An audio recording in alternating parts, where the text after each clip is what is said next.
Ik wil zo graag geloven dat ik zijn kind ben. Ik wil zo graag zeggen dat ik van hem hou. Ik wil weten dat ik met hem verbonden ben.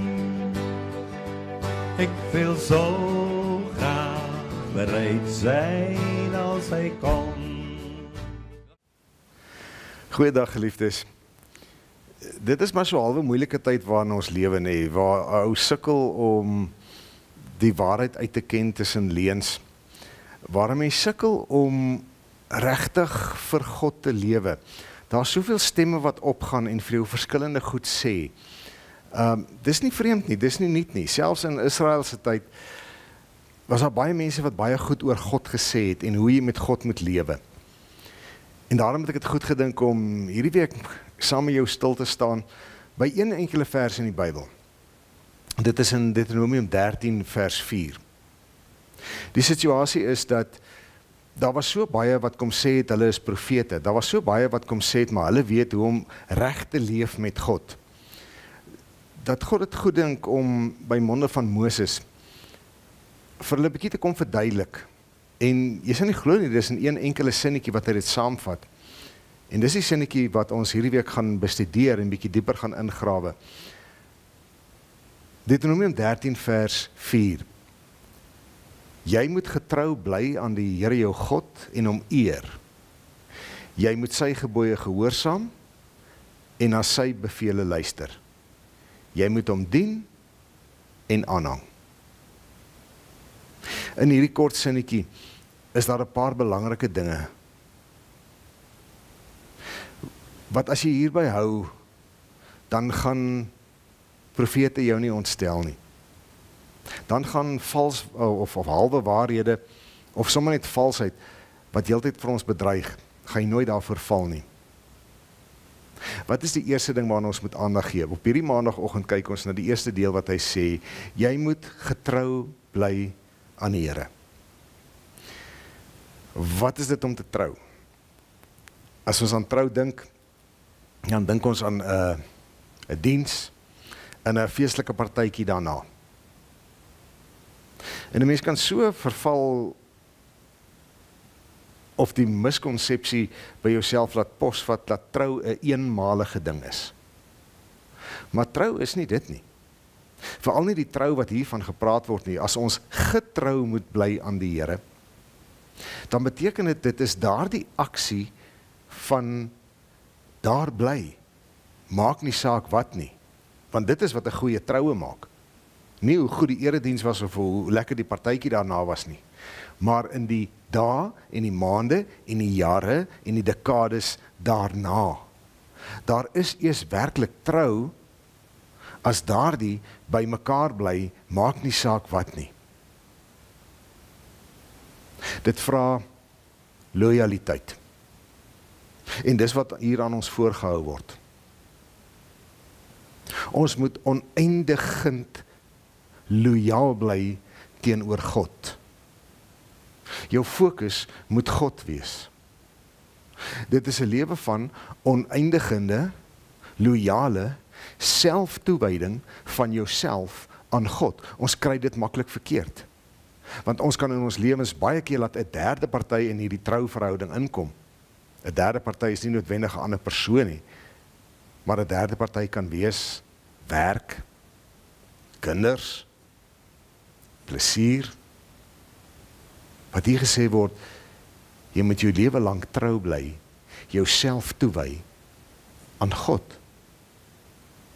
Hierdie oneindigende loyaliteit beteken om opgewonde te wees en opgewonde te bly oor hierdie objek of mens aan wie jy trou is. Dit is wat trou laat werk. Daar waar 'n man en 'n vrou kan opgewonde bly oor mekaar. En so werk dit met ons as ons wil reg leef met God.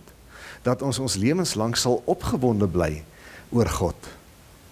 Is nou nie tyd om hier uit te brei hieroor nie. Maar daar is soveel redes om gedurig, voortdurend opgewonde te wees oor God. En dan 'n belangrike element van hierdie loyaliteit, van hierdie trou, is om daardie een aan wie jy trou is, getrou is, te beskerm, om hulle wese te beskerm. Soos in 'n goeie trouverhouding, 'n man en 'n vrou mekaar beskerm. As hulle mekaar nie beskerm nie, dan werk dit naderhand nie uit nie. En hier word ons geleer. Ons moet so ingestel word, dat ons heeltyd sal ingestel word op die beskerming ook van God, sy wese. Om nie saam te praat, wanneer hy bevraagteken word nie. Om nie saam te praat, wanneer hy bespot word nie. Om nie saam te praat, wanneer hy ontken word nie. Luister mooi na God se hart hieroor. God praat nogal hierso in die 10 gebooie. In Exodus 20 vers 5 sê hy, ek is 'n God wat onverdeelde trou aan my eis.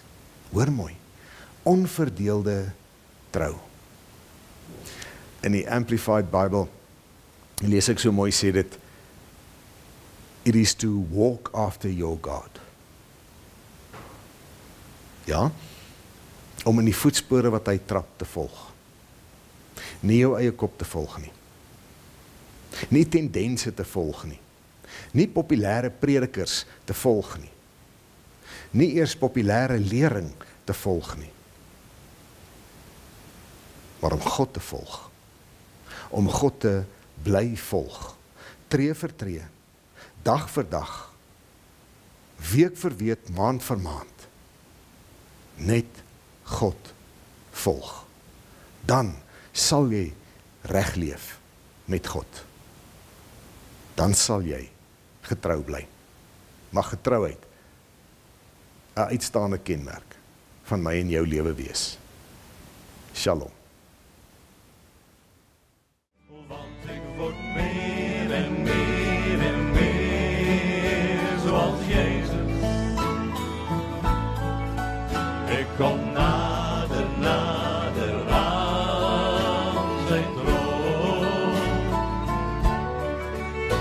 Mijn hele leven geef ik aan Jezus. In mijn hart draagt Hij de kroon. Ik wil zo graag geloven dat Hij de koning is. Ik wil zo graag zeggen dat ik van Hem hou. Ik wil zo graag bidden als ik alleen ben. Ik wil zo graag bereid zijn als Hij komt. Dan gaan we met z'n allen. Want ik word